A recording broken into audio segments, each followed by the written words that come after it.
Hey guys, another quick and messy update for you. I do apologize once again for the chaos. As you can see, I've been very busy and apparently even more unorganized out here.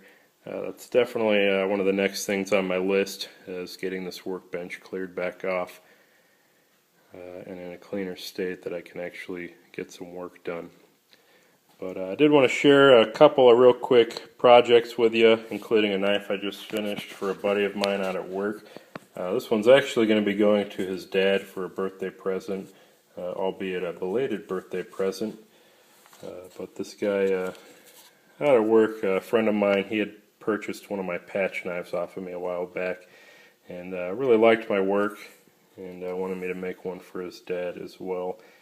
Of course, this isn't a patch knife, it was a different design that we settled on.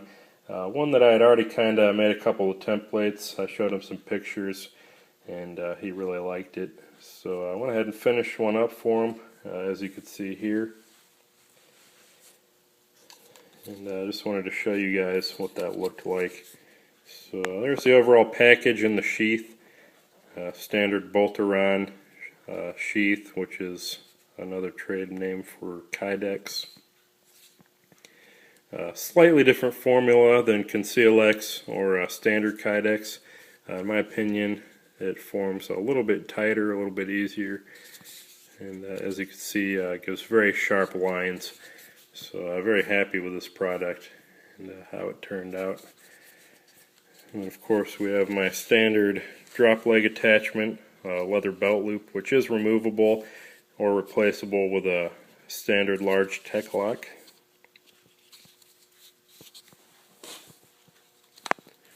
And it's right about there on the belt, as you can see. Nice, comfortable working height there.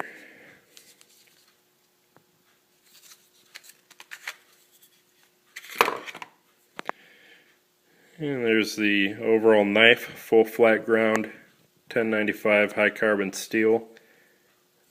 Some thumb jimping on the back there. OD green canvas micarta scales, 1/4 inch thick on each side, with a slight round over. Polished brass Corby rivets and a 1/4 inch lanyard tube, which has been slightly chamfered.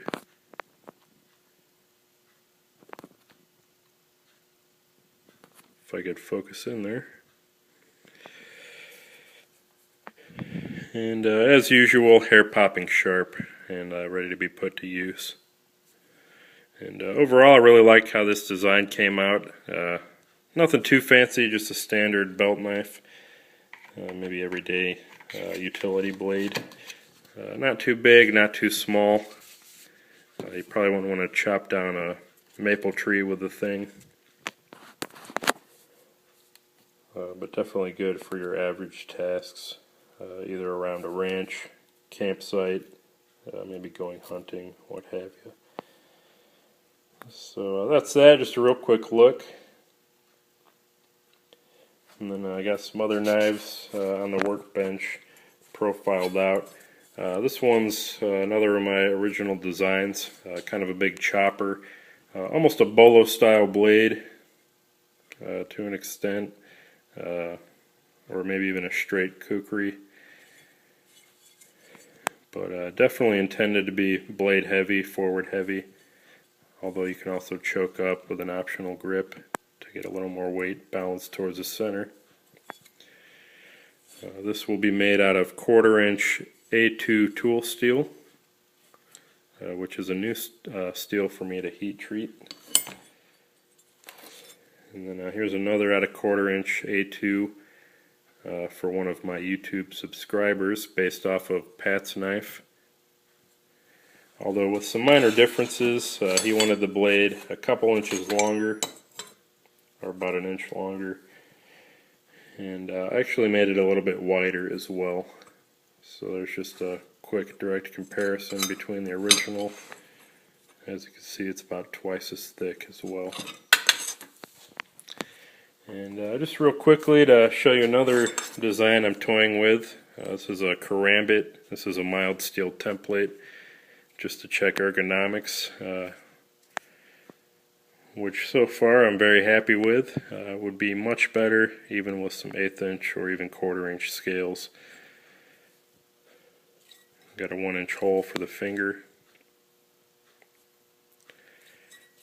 And this is one I'm definitely excited to make some prototypes of.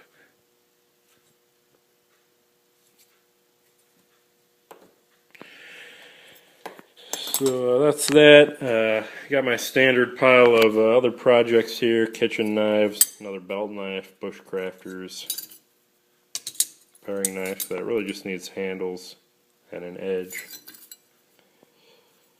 Got a little neck knife that needs handles and an edge as well.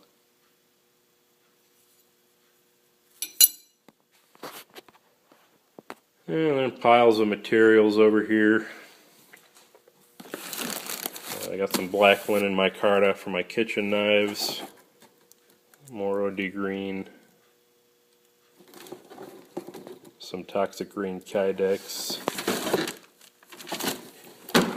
various things in there. Nothing too interesting. And then just to wrap up this video, I want to share with you guys a quick tip that I came up with tonight for indexing my platen at a predetermined angle. This is actually set at 20 degrees to vertical, and this is what I sharpen most of my knives on. It's 20 degrees or a 40 degree inclusive angle. Pretty standard over the cutlery industry, and I found this way to be fairly simple. Just by setting this at 20 degrees, holding my blade vertically, I can get pretty much a perfect 40 degree angle on that edge by sharpening both sides.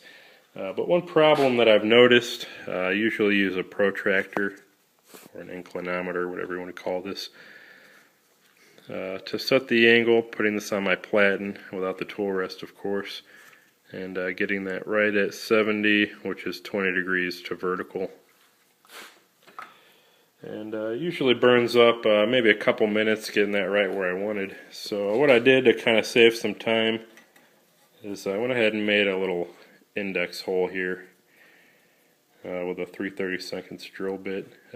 Bit size really doesn't matter all that much, as long as the tolerances are tight enough. And I can stick this pin in there and kind of guide it back and forth until it goes through the tool arm here, and lines up that angle for me. Now there's probably going to be a little bit of play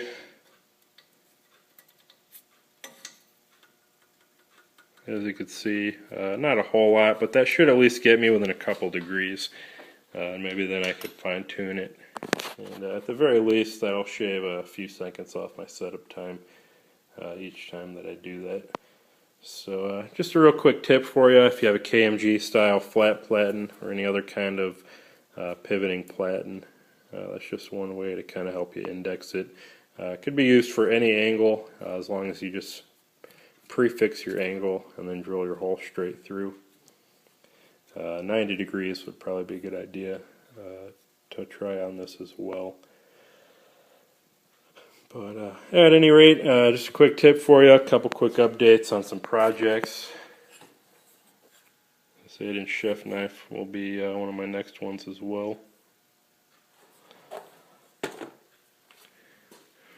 But that's that. Once again, apologize for all the mess. Hopefully it wasn't too distracting.